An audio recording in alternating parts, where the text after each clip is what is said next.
Hello people, welcome back to my channel. The topic for today's video is decision boundary of a neural network. So in the last videos we saw the matrix representations and many other different forms that we mainly use in deep learning. So in today's video, let's see how a decision boundary looks like in neural network.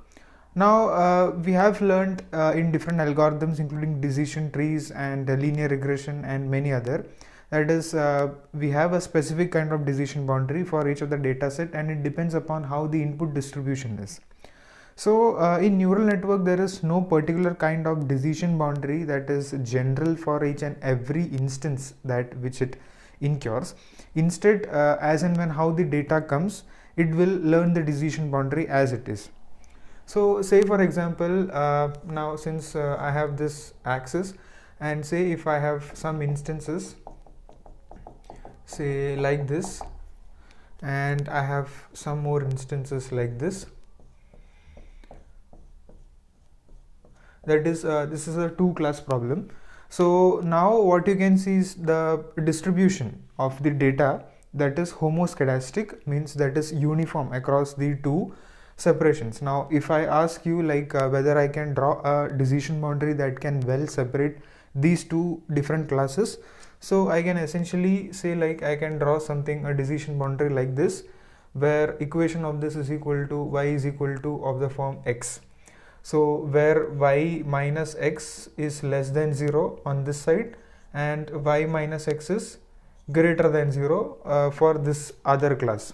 So essentially in 2 dimension you can see this as a line, but in 3 dimension you can assume this as a plane that is separating these two.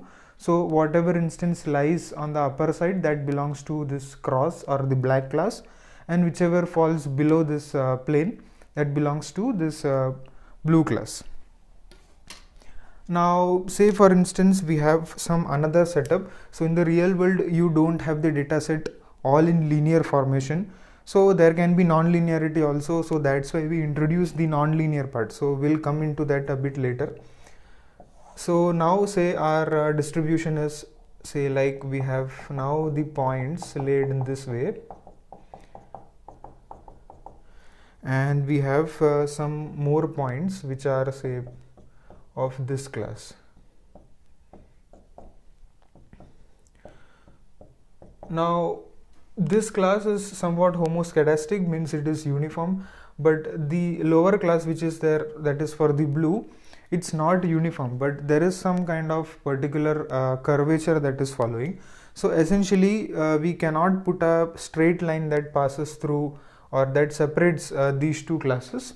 So essentially what we can have is, we can have a decision boundary something like this. Now this particular decision boundary is not linear, so it is a parabolic curve. So we are mainly doing the curve fitting, that is of the form y is equal to x square.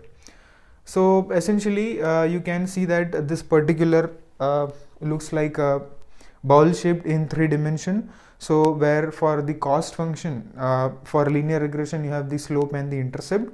For neural networks you have the weights as well as the biases. So neural network will also learn this kind of decision boundary. And then you have some another setup. Say you have some points which are there inside this, and say you have some points which are there outside. Say I'll just take the triangle glass. This is how the data distribution is. Now you cannot draw a straight line which separates these two, neither you can draw a parabolic curve fitting.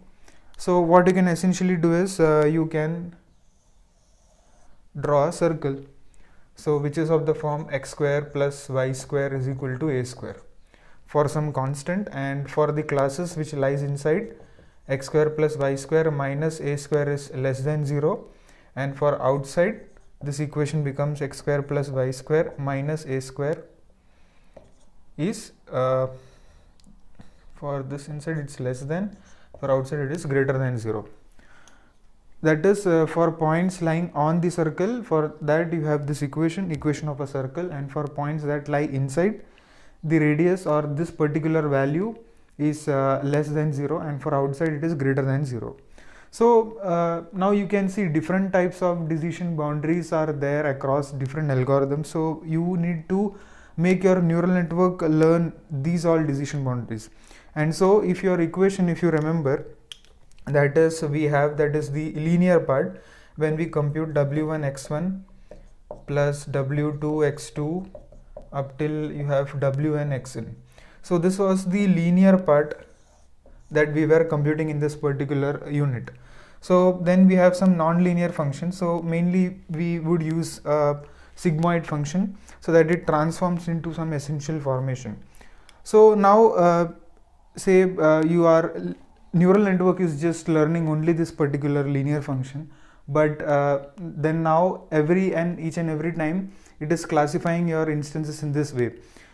And if some distribution comes like this, then it is unable to classify this. Why? Because it is just only learning your linear part. So that's why you need to have a non-linear function. So we drew some equations, x1 x2, then we had the bias as well, that is for adjustment, and then we compute the output, that is the estimate.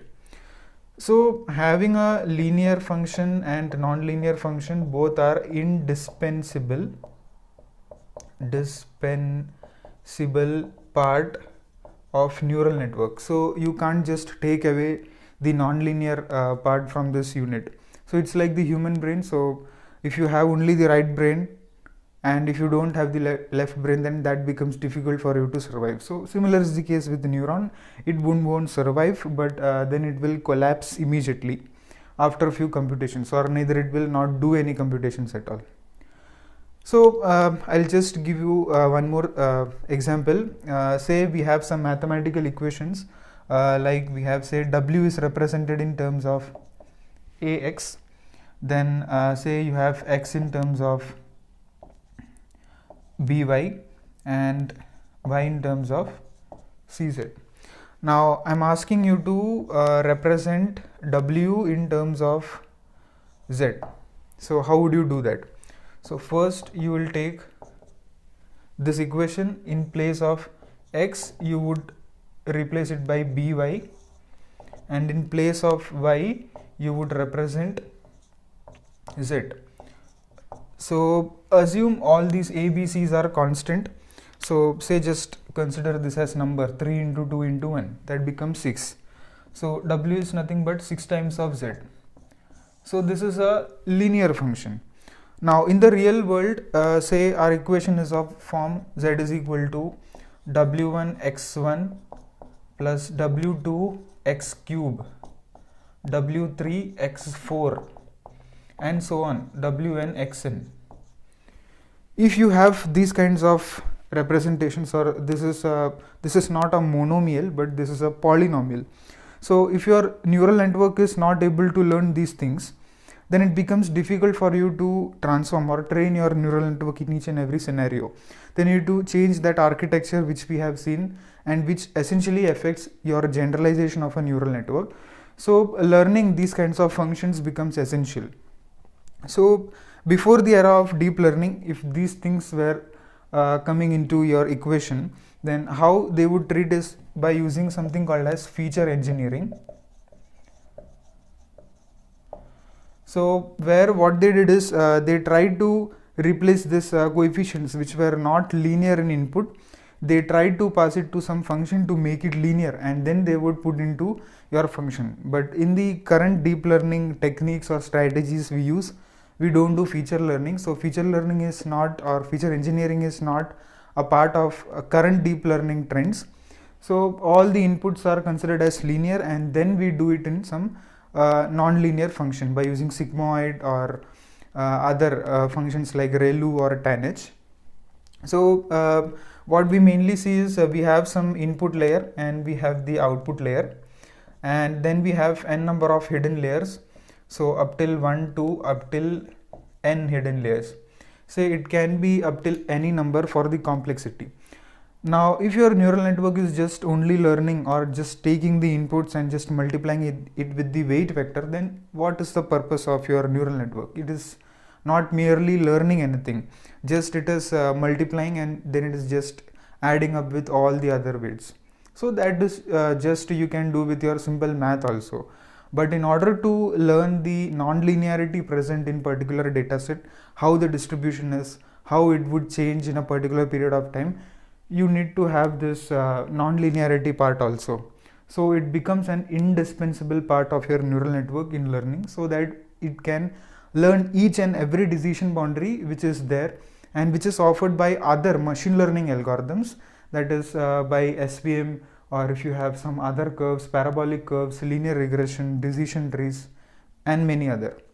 So well, that was all regarding the decision boundaries of neural networks. So hope you guys enjoyed this video. If you want to get educated on this video, please do like, share, comment, and if you are new to this channel, please consider subscribing. Thank you very much for watching this video.